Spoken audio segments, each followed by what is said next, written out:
2013 में जब एक और रिपोर्टर ने उनसे पूछा कि क्या उन्हें गुजरात में मुसलमानों के मारे जाने का अफसोस है, तो उन्होंने बेबसी का इजहार किया, मगर कहा कि जब कोई गाड़ी चला रहा हो और गाड़ी के नीचे कुत्ते का बच्चा आ जाए तो अफसोस तो होता है। मारूफ भारतीय तहकीकाती सहाफ़ी राना अयूब ने भारतीय जरीदे तहलका के लिए 2010 में मोदी के करीब तरीन मुशीर अमित शाह की सनसनीखेज कहानी बयान की।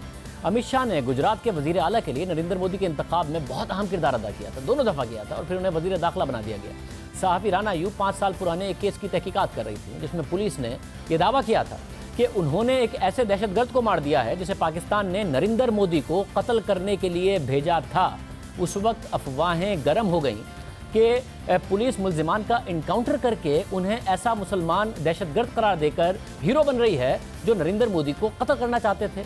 अपने इनकाउंटर को इस तरह छुपा रही है, मगर गुजरात में नरेंद्र मोदी की साख को इससे भरपूर फायदा हुआ। लोग शक का इजहार कर रहे थे, मगर गुजरात में इस बात पर नरेंद्र मोदी मकबूल हो रहे थे, और गुजरात मुजाहिरों के बाद नरेंद्र मोदी को हिंदुओं का दिफा करने वाले के तौर पर पेश किया गया। मगर बाद में यह पता चला कि सोहराबुद्दीन शेख, जिस पर यह इल्ज़ाम लगाकर पुलिस ने मार दिया कि वो एक दहशतगर्द था और जिसे पाकिस्तान ने नरेंद्र मोदी को मारने के लिए भेजा था, वो तो एक भत्ताखोर था और उसका साथी और बीवी गवाहों के तौर पर सामने आ गए। मगर कुछ दिन बाद उसकी बीवी को कत्ल करके जला दिया गया और 1 साल के बाद उसके साथी को पुलिस कस्टडी में कत्ल कर दिया गया, यानी दोनों गवाहों को मार दिया गया।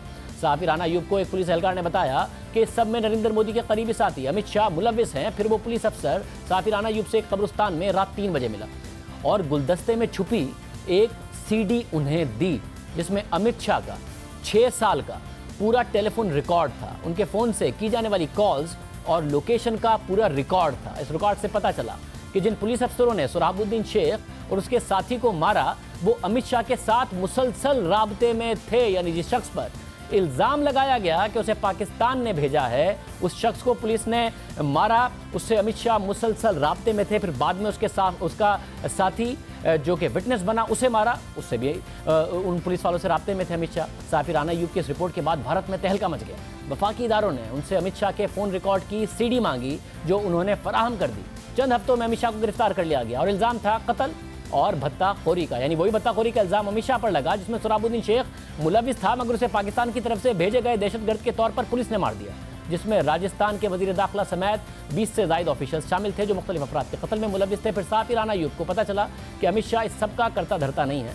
उन्हें उनकी पुलिस सोर्स ने बताया कि पुलिस पर शदीद दबाव है, यानी अमित शाह गिरफ्तार हो गए, फिर भी पुलिस पर दबाव है कि अमित शाह के खिलाफ तहकीकात रोक दी जाए और वफाकी तहकीकाती इदारों से सारा रिकॉर्ड छुपा लिया जाए।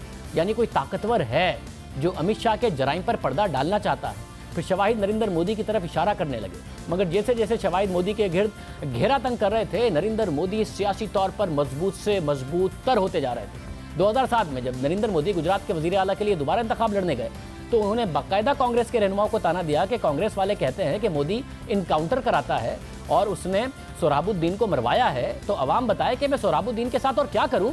जिस पर जलसे में अवाम ने चिल्लाकर कहा, मार दो, मार दो।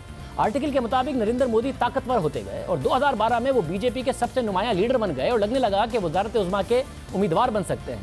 मोदी खुद को एक विजनरी लीडर के तौर पर पेश करने लगे, जिसने गुजरात की मईशत बदल दी। भारतीय सहाफ़ी प्रसाद के मुताबिक ये दावे एक तस्वुराती और ख्याली अफसाना थे कि गुजरात की मईशत बदल दी गई है, क्योंकि असल में ऐसा नहीं हुआ था। नरेंद्र मोदी अपना इमेज बदलने की कोशिशों में मगरबी दुनिया में भी कामयाब हो गए।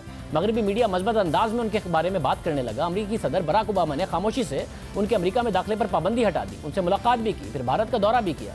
2013 में इक़्तिदार में आने के कुछ अरसे के बाद सोहराबुद्दीन केस, जिसमें नरेंद्र मोदी के करीबी साथी अमित शाह मुलविस थे, उस पर तहकीकात अचानक रुक गई। 2014 में तो अमित शाह ने अदालती पेशियों में जाना भी छोड़ दिया, और जब जज ने अमित शाह को पेश होने का कहा तो जज का तबादला कर दिया गया। दूसरे जज ने भी ये शिकायत की कि अमित शाह अदालत में पेश नहीं हो रहे। उन्होंने अपने दोस्तों और घरवालों को बताया कि उन पर अमित शाह के खिलाफ केस खत्म करने का भरपूर दबाव है, और बॉम्बे हाई कोर्ट के चीफ जस्टिस ने $16 मिलियन की उन्हें ऑफर की है कि केस खत्म कर दो और $16 मिलियन ले लो।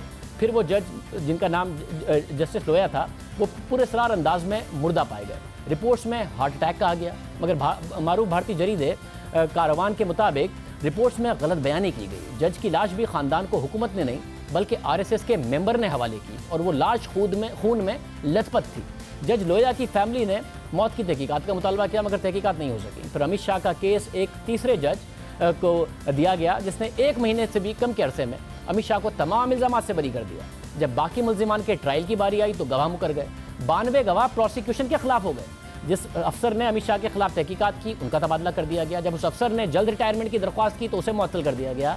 और जब तक अमित शाह बरी हुए तो उस वक्त नरेंद्र मोदी उन्हें बीजेपी का सदर और अपनी मखलूत हुकूमत का चेयरमैन बना चुके थे, यानी मुल्क का दूसरा ताकतवर तरीन शख्स। इसके बाद स्टोरी बयान करती है कि कैसे एक के बाद एक अखबार और टीवी चैनल को नरेंद्र मोदी ने कंट्रोल किया।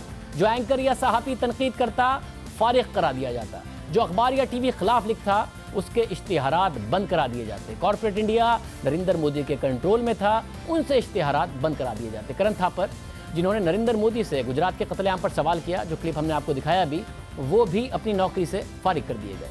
मुसलमानों पर हमले होने लगे, स्कूल टेक्स्ट बुक को बदल दिया गया और आज शरीयत से मुतालिक मुतनाज़े फैसला किया गया। एक के बाद एक मुतनाज़े फैसले के बाद अब नरेंद्र मोदी के हवाले से दुनिया की राय बदल रही है।